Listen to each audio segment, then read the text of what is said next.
Hello friends, माई M channel में आप लोग का स्वागत है। इस वीडियो में मैं आप लोगों के लिए लेकर आया हूं बाल मनोविज्ञान से प्रश्न, जो कि वन लाइनर प्रश्न होंगे। ये ऐसे प्रश्न हैं दोस्तों कि जो अभी तक जितने भी टेट हुए हैं उन सब में यहाँ से क्वेश्चन ज़रूर पूछे गए हैं। तो वीडियो को अंत तक देखिएगा। वीडियो शुरू करते हैं। व्यक्तिगत भिन्नताओं पर आधारित शिक्षण प्रविधि है, सही है। ऑप्शन में प्रोजेक्ट प्रणाली और डाल्टर प्रणाली। प्रोजेक्ट प्रणाली और डाल्टर प्रणाली जो है व्यक्तिगत भिन्नताओं पर आधारित शिक्षण प्रविधि है। क्वेश्चन 2 है, प्रोजेक्ट प्रणाली के जन्मदाता कौन हैं? तो प्रोजेक्ट प्रणाली के जन्मदाता किर्कपैट्रिक थे। क्वेश्चन नंबर 3 है, डाल्टर प्रणाली के जन्मदाता कौन हैं? तो डाल्टर प्रणाली के जन्मदाता होंगे मिस हेलन पार्कहर्स्ट। क्वेश्चन 4 का है, किंडरगार्टन प्रणाली के जन्मदाता कौन हैं? तो किंडरगार्टन प्रणाली के जन्मदाता फ्रोबेल थे। क्वेश्चन नंबर 5 है, किंडरगार्टन प्रणाली की शिक्षा दी जाती है। तो किंडरगार्टन प्रणाली में शिक्षा कैसे दी जाती है? उसमें फ्रोबेल ने बताया है कि किंडरगार्टन में खेल विधि द्वारा शिक्षा दी जाए। क्वेश्चन 6 है, पूर्व समय में सीखी हुई बात को याद रखना ही स्मृति है, यह कथन किसका है? पूर्व समय में सीखी हुई बात को याद रखना ही स्मृति है, यह कथन किसका है? तो यह कथन वुडवर्थ का है। वुडवर्थ ने बताया था कि पूर्व समय में सीखी हुई बात को अगर हम याद रख लेते हैं तो वो क्या कहलाती है? स्मृति कहलाती है। क्वेश्चन नंबर 7 है, स्मृति से तात्पर्य अतीत की घटनाओं की कल्पना करना और इस तथ्य को पहचान लेना कि ये अतीत के अनुभव हैं, उक्त कथन किसका है? तो यह कथन मैकडूगल का है। मैकडूगल ने बताया था कि जो पहले घटनाएं हो चुकी, यानी कि जैसे कि कोई क्वेश्चन हम पहले याद किए हैं और अचानक जब कोई बात आती है और वह क्वेश्चन दोबारा हमारे माइंड में आ जाता है तो उसी को हम क्या कहते हैं? स्मृति कहते हैं।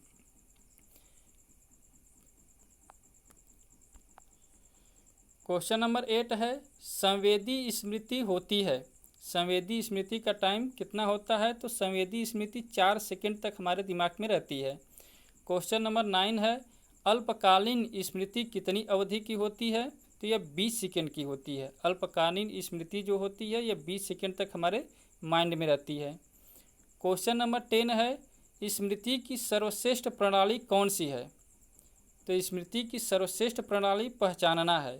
स्मृति से मतलब कोई चीज़ को हम पहचान लें, किसी को हम पहले देखे हैं दोबारा फिर उसको देखकर पहचान ले, वही हमारी क्या होती है? स्मृति होती है।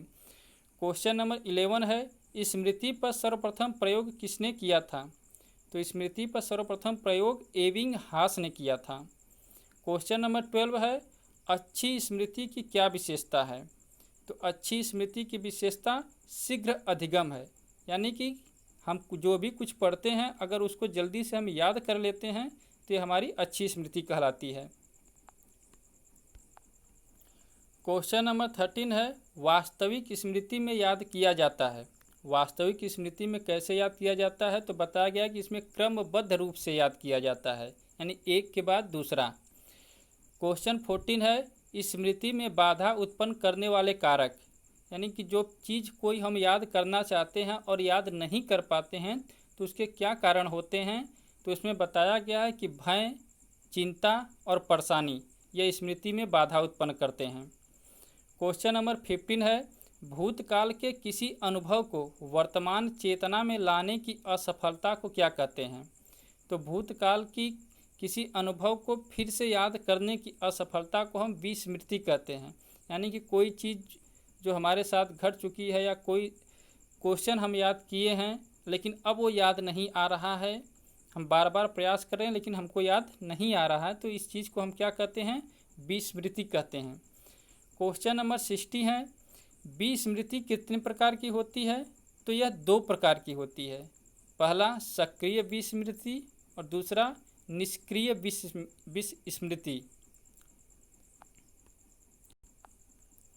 क्वेश्चन नंबर 17 है, जब व्यक्ति किसी बात को भूलने का प्रयास करके उसे भुला देता है तो उसे क्या कहते हैं? तो उसे हम कहते हैं सक्रिय विस्मृति। जैसे कि अगर कोई हमारे साथ अप्रिय घटना हुई है और हम उसको याद नहीं रखना चाहते हैं, उसको हम भुला देना चाहते हैं, तो हम एन के एन प्रकार से अपने मन को बहला लेते हैं और उस चीज़ को हम अपने दिमाग से निकाल देते हैं। तो जानबूझकर जब किसी चीज़ को हम भुलाते हैं तो उसको हम कहते हैं सक्रिय विस्मृति। क्वेश्चन नंबर 18 है, जब व्यक्ति प्रयास न करने पर भी किसी बात को स्वयं भूल जाता है तो उसे कहते हैं निष्क्रिय विस्मृति। यानी कि जब हम कोई बात को याद करना चाहते हैं लेकिन फिर भी बिना प्रयास किए ही अगर किसी बात को हम भूल जाते हैं तो उसको हम क्या कहते हैं, निष्क्रिय विस्मृति कहते हैं। क्वेश्चन नंबर 19 है, परोक्ष वस्तुओं के संबंध में चिंतन करना ही कल्पना है, यह कथन किसका है? तो यह कथन था मैकडूगल का।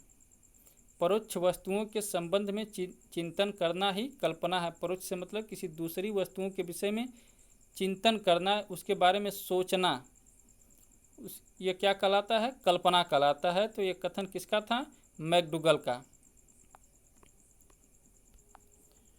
क्वेश्चन नंबर 20 है, शिक्षक किस कल्पना के आधार पर शिक्षा प्रदान करता है?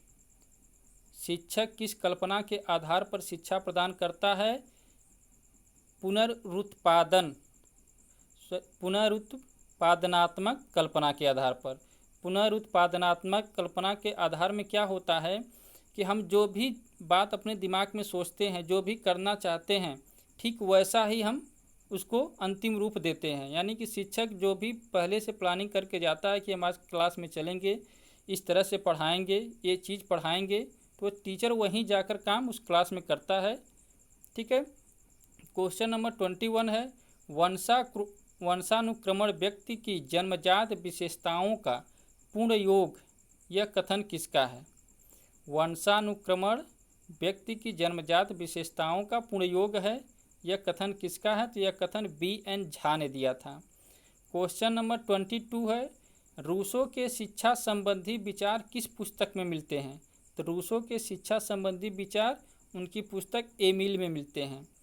क्वेश्चन नंबर 23 है, डेमोक्रेसी एंड एजुकेशन पुस्तक किसने लिखी है? तो डेमोक्रेसी एंड एजुकेशन यह जॉन डेवी ने लिखी है। क्वेश्चन नंबर 24 है, एक सफल अध्यापक के लिए आवश्यक है। एक सफल अध्यापक के लिए क्या आवश्यक है? विषय वस्तु का ज्ञान। यानी कि टीचर, जिस भी सब्जेक्ट का टीचर है, अगर उसको उस विषय में अच्छा ज्ञान है, अच्छे से महारत हासिल है, तो एक सफल टीचर कहलाएगा। क्वेश्चन नंबर 25 है, मनुष्य स्वतंत्र पैदा होता है किंतु वह बाद में सब ओर से जंजीरों से बांध दिया जाता है, यह कथन किसका है? तो यह कथन रूसो का है। रूसो ने बताया था कि मनुष्य स्वतंत्र पैदा होता है, बिना चिंता का, बिना भेदभाव के वह इस दुनिया में पैदा होता है, लेकिन ये समाज उसे जंजीरों से बांध देता है। क्वेश्चन नंबर 26 है, वंशानुगत रोग है।